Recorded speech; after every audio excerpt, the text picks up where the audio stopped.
За өнөөдөр их чухал үг орсон.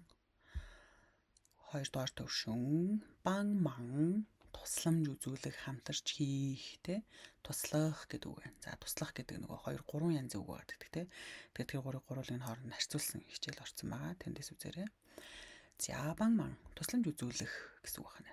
За та 穿着白色的衣服来帮忙搬东西. За тэр 穿着өмссөн юу өмссөн? 白色的衣服. Цагаан өнгөтэй хувцас өмсөөд лай ирж бангман тусалж байгаа.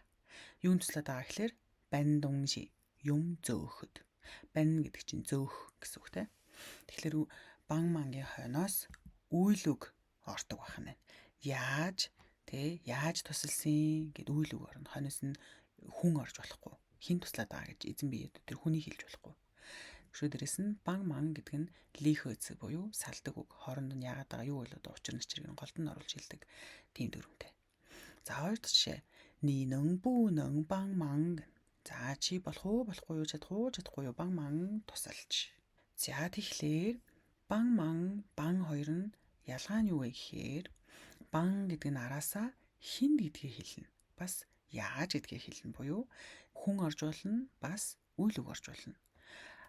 Бангман гэдэг нь болохоор яаж гээд араасаа хүн орж болтгоо. Хаана хэлж болох вэ гэхээр бангман гэдгийг голд нь оруулаад хэлж болно. Яг бол бан гэдэг үгний чинь хойноос эзэн бие тэр хүн хинд туслаад байгаа гэд хин гэдэг хүнээ оруулж хэлж болно гэсэн тийм ээ. Тийм учраас бангийн хойноос хүн хэлж болно. Бангмангийн хойноос бол болохгүй. Шууд үйл үг орох хэрэгтэй. За тэгэхээр бангман дээр жишээ харъя. 我需要你的帮忙. За надад чиний тусламж хэрэгтэй байна буюу энд үйл үг нэр үгээр орж байна тийм ээ. Энэ дөгийн чинь хойноос нэр үг ордог те. Тэрний тийм чиний тусламж шаардлагатай байна. Та бангла wo игэ дааман. Тэр тусалсан надаа нэгэн том тус. Тэр надад нэг их том тус хүргэсэн. Түнш мэн бангман даасаа зяоши. Анги цэвэрлэхэд бол тусалсан анги хүүхдүүд даажадөө хэн рөөцин бүгдээрээ маш их тийм халуунлан сэтгэлтэй буюу их тийм идэвхтэй байсан гэх юм. За бан гэдэг нь болохоор хойноосоо хинд туслаад байгаа вэ гэдгийг тэр хүнийг хэлэх ёстой. Тэгэхээр чиний бан wo na wo de shubao чи надад туслаад миний үүргэвчийг аваад өгөөнө үү? Тэ чин гэдэг чинь нөгөө please айгу ийлэг хэлж байгаа үг те. Тэгэхээр нөгөө бангийн хойноос нь хүн нь ордог учраас wo ороод байна. Та帮我吃了8个苹果. Тэр надад туслаад бүр 8 ширхэг алим мэдээд өгцөн гэж шүү дээ. Тэгэхээр хойноос нөгөө хин туслаад байгаа гэдгийг орно гэсэн учраас араасаа wo орох нь. Бангжуутайгаа нийлсэн энэ гурвын харьцуулсан жишээ өгүүлбэртэй хичээлийг нөгөө хичээлээс нь үзээрэй. Окей.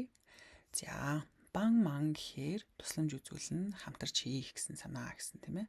Тэгэхээр тэр цагаан өнгийн хувцас өмсөж ирээд надаа юм зөөхөд тусалсан гэсэн. Тэгэхээр бангмангийн хойноос үйл үг орох нь байна.